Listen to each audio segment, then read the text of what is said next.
The Bookwanderers Chapter 5. Magic and Mischief Nonsense. While the kettle boiled, Tilly seized the chance to run upstairs to her room and dig her mum's copy of Alice in Wonderland, tucking Mary's photo inside the cover.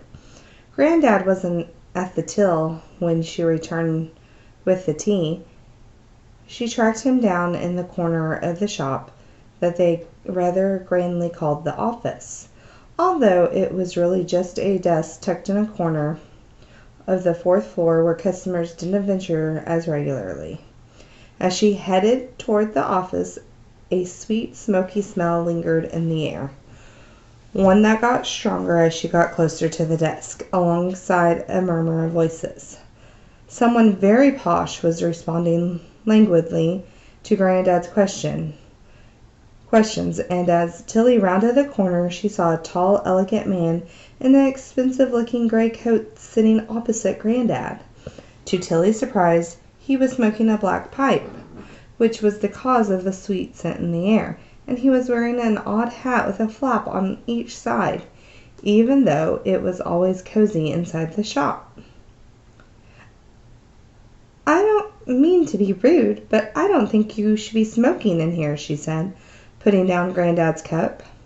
The man and Granddad stopped talking abruptly and stared at her before turning to look at each other. "Sorry, I didn't mean to interrupt your meeting, Granddad,"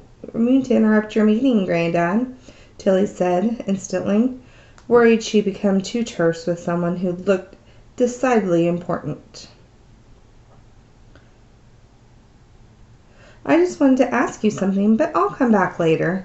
Granddad nodded mutely and Tilly went back downstairs, but only a few moments later she heard her name being called. "Tilly!" Granddad's voice came down the stairs.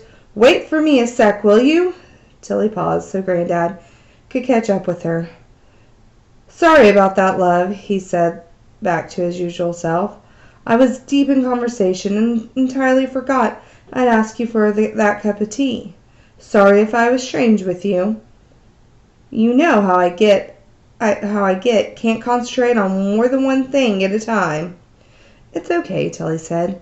"Who is that anyway, and why were you letting him smoke?"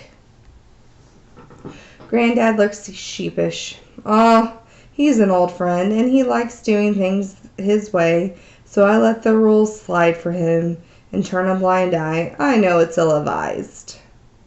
"I can't seem to turn a corner in this place without interrupting someone else's conversation," Tilly said. "What on earth do you mean, sweetheart?" Granddad said.